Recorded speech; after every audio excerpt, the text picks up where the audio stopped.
It's been about a month since I started using this LG B6, and I think that's enough time to move past those first impressions. In this video, I'll share what I've loved, what's disappointed me, how it's been performing with everyday use, and whether I still think it's worth buying. Let's get started.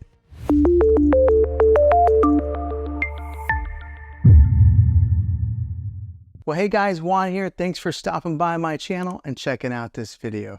So if you're watching this, I imagine you're in the market to buy this TV here, or maybe you're you have purchased it and you're looking to get some of the specifics on it. Well, after owning this thing for one whole month, I'm going to give you my review on this and give you the ins and outs of it, and if I think that this has been a pretty good TV after using it for a month, because I think that usually takes about that much time to really use a product to tell if it's going to be good or not. So let's go ahead and dive into some of the review portion of this. And then toward the end of the video, I'll give you my final analysis on if it's worth it after using it for a month. All right, so first off, it does have that UHD quality that's on the screen here. Right now, I just got like a picture that came on the display here, which is a really cool picture, by the way. But it does have the ultra high definition. And if you're gonna buy a TV, make sure you get one that is a UHD TV. I think a lot of the TVs that are coming out nowadays, that's kind of a standard. But make sure that you're looking for that specific name set, UHD TV. I think just because you're a future-proof yourself if you do buy a TV like that. It does have that 4K quality, that quantum 4K processor core that's inside this thing, which makes it really good whenever you are switching from maybe an app to opening up an app. With that quantum core processor that is built into this TV, it makes it pretty quick to pull up any kind of movie or anything that you're looking to watch. So let's go ahead and pull up one of the menus here. And LG does have a pretty fluid menu bar that comes up from the bottom here.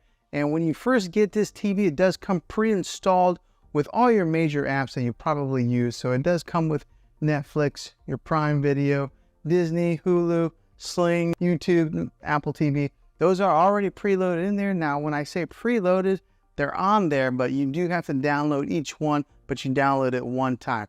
Now, those who may not know, you don't get that app. You got to have the subscription to that app, but they are on there.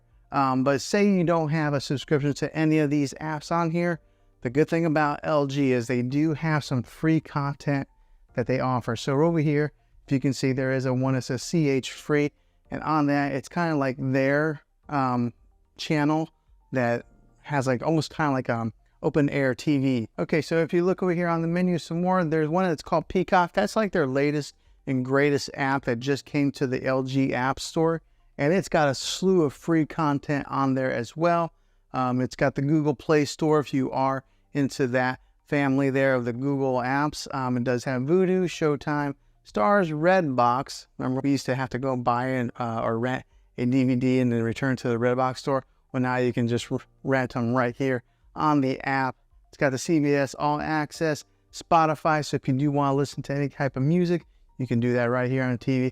And then it's got YouTube TV if you're into that, and then also just the regular YouTube app below it. So it has pretty much all your major apps that you're probably looking to consume any type of media on.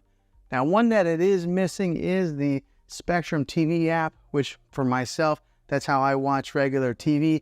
Unfortunately, Spectrum did sign a deal with Roku and Samsung, so their app only goes on those two platforms. So you can't get the Spectrum TV app on here, but I think that there's a whole slew of other options, and if you're looking to get any kind of like live TV media consumption. Now, after testing this TV out for a little bit of time, the one thing that really caught me by surprise is how loud it is. A lot of times I only have to listen to this thing.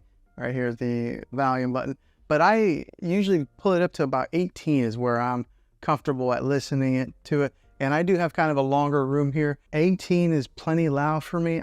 So therefore I don't really need a sound bar with this TV. That's just an additional expense. If you're wanting to save a few dollars, I think you'll be okay with that, because a lot of these TVs, the sound is just terrible. But with this one here, it performed pretty well. Now, if you do want to get some of those booming bass sounds whenever you're watching your action TV or anything like that, then yeah, look at maybe adding a sound bar to enhance your movie watching experience. But if you're just looking to save a few bucks, this TV the sound in it will do just fine. Now, like I mentioned before earlier in the video, it does have that quantum core processor that helps push that 4K content on this thing, which is great because it gives you that nice, crisp, clear image like this one here that's on the screensaver. That quantum processor helps boost and makes those colors very vibrant and maybe reduces a lot of the noise that would be in an image. Therefore, it does also translate into video watch, giving you that really dynamic color that you're looking for. Also, with that quantum processor core, it upscales the 4K movie watching experience whenever you are watching any type of movies or TV shows that are broadcast in that 4K quality. And with that powerful processor that is built in there, if you are a gamer, it gives you that low input lag. So whenever you're playing any type of games that have a first-person shooter games or anything that's like maybe driving or maybe sports games where the ball's flying through the air, because of that processor, you're going to get better clarity and it's going to be able to interchange with the motion of those games, giving you a very pleasant gaming experience. Now, another good thing with this TV is the thin bezel that is all the way around, making it really nice for your decor, because a lot of your TVs that are coming out nowadays, they try to go as thin as they can on those bezels. This one here does a pretty good job as far as being able to maybe match into your decor. Right now, I just have it sitting on top of a dresser. There are 4 screw holes on the back, so that way you could mount this on the wall if you wanted to. Now, let's talk about the back a little bit more and just talk about the inputs that it does have. Okay, so on the back of this thing, there is a USB input in case you're wanting to hook up any type of media player to it. It does have 3 HDMI inputs with that ARC HDMI in case you're wanting to hook up, one of your game systems like an Xbox or a PlayStation to this. It does have the ARC HDMI input on here also, giving you 2 other HDMI inputs. It does have an Ethernet port in case you're wanting to wire in your internet directly into this. And it does have your RCA jacks with all the color coded. And it does have that old-fashioned coax cable in case you're wanting to hook up an antenna to this thing and watch any live open-air TV. Okay, and just to give you a quick little look at the remote here, this is what is on the remote. It does have a built-in Netflix button.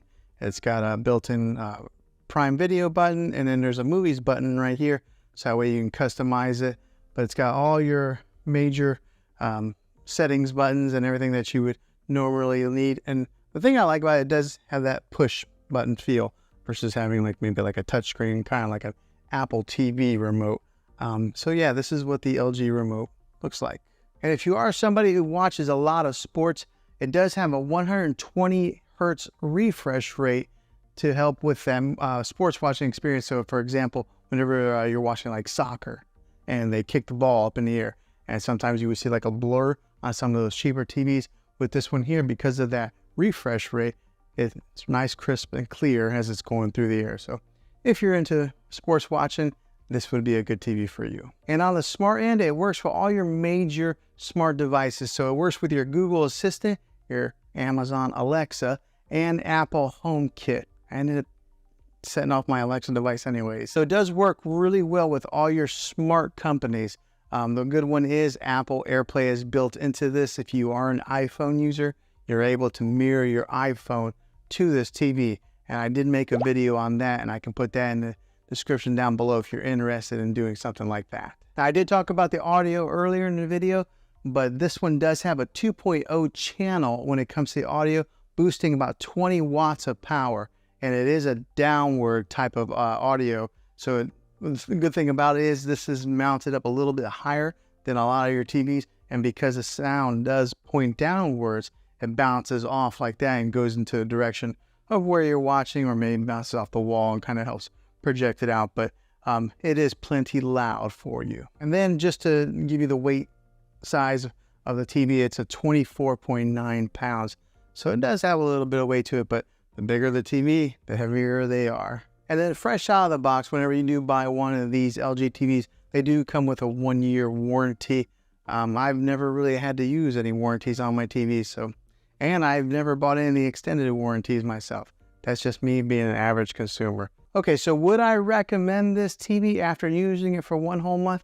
I think that if you are using it in maybe a spare bedroom or using it for gaming, I think that it would be a great TV for those situations. As far as maybe making it your main TV in your living room where you got a bunch of people watching it, I think I would probably upgrade to something a little bit better.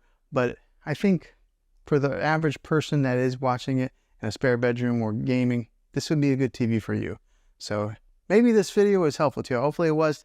If you are looking to buy this thing, I'll have a link in the description down below. If this video was helpful, go ahead and click a thumbs up on it. Go ahead and subscribe to my channel. I make tech videos all the time, and I'd love to have you back in the next one. Take care.